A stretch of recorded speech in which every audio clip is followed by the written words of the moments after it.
So I wanted to give you all some additional practice on actually expanding logarithms or just applying the properties. So let's look at a few problems here. Problem number one, we have to use the rule that says that the log of a product is the sum of the logs. So notice that here we have a log of a product, and that has to equal the sum of the individual logs.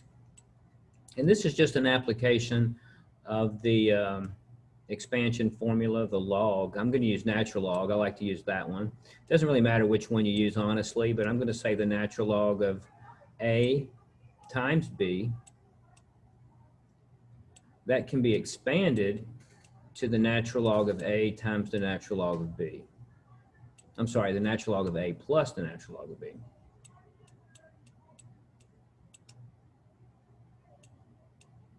Okay. Same thing with problem number two, right? We have the log of a product. That's going to equal the sum of the logs. And again, if you want to, you could use natural log if they give you natural log. And what about number three? I like number three because this is going to require you to use two of the properties because we have an exponent here that's applied to the domain.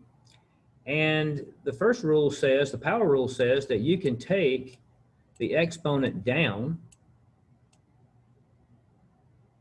And once you take the exponent down, then you can rewrite that as, in this case, 5 times the log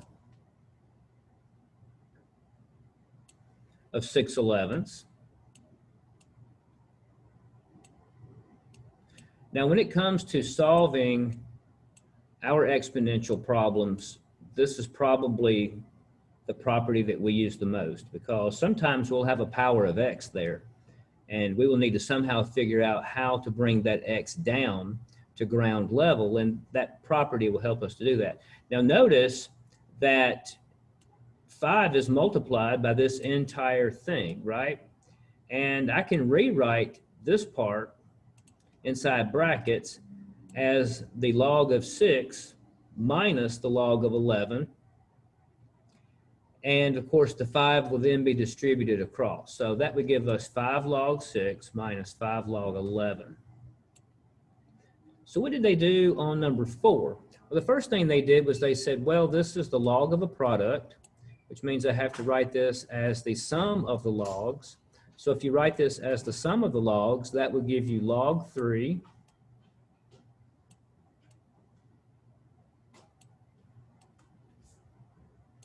plus log of 2 cubed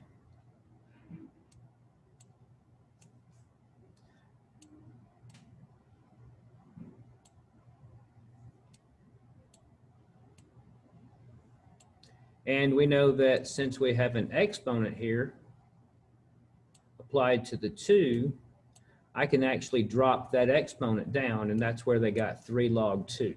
So your final answer would be log 3 plus 3 log 2.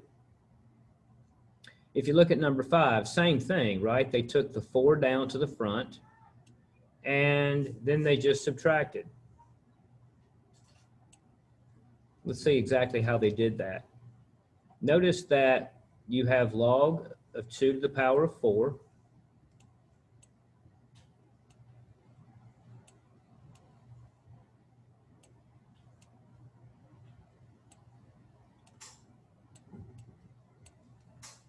Log of 2 to the power of 4 minus the log of 5.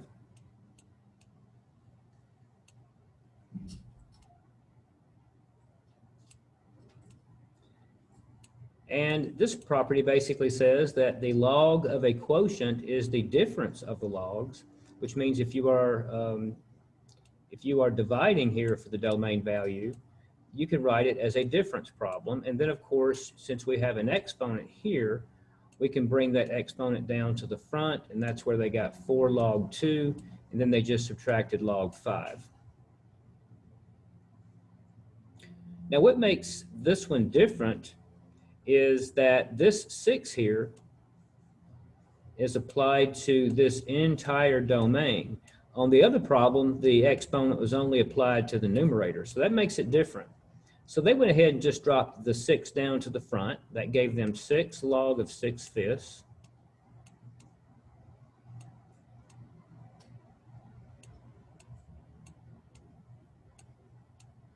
And then they said, well, we know that the log of a quotient is a difference in the log, so that's why they ended up subtracting. So that's going to be 6 times all of this. And once you distribute that 6 across, you end up with this as your expanded answer.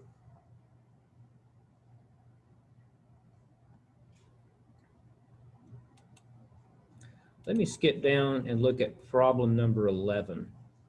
Problem number 11 is interesting in that we technically have the log of XYZ. And notice that the XYZ has to be raised to the power of 1/3.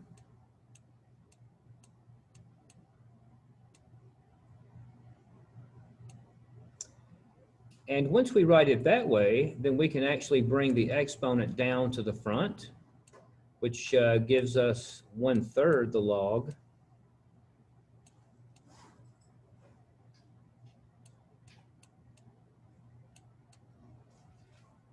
of XYZ.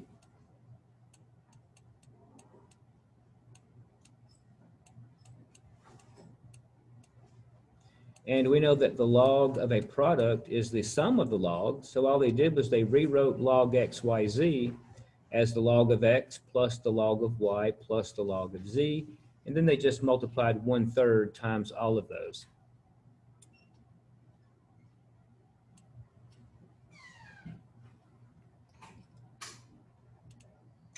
And let's go down and look at a couple more problems, and then we will be done with it.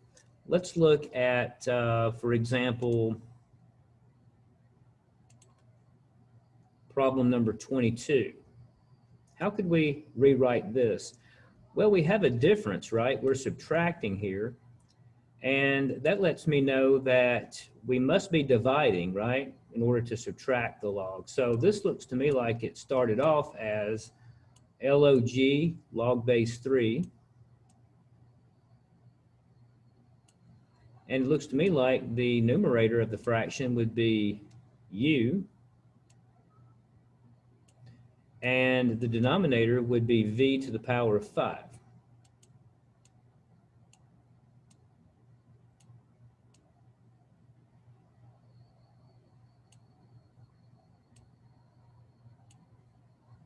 Because we know that we could do the inverse of the exponent rule, and we could take this 5 here, right, and make that v to the power of 5, which would give us this as a way to rewrite.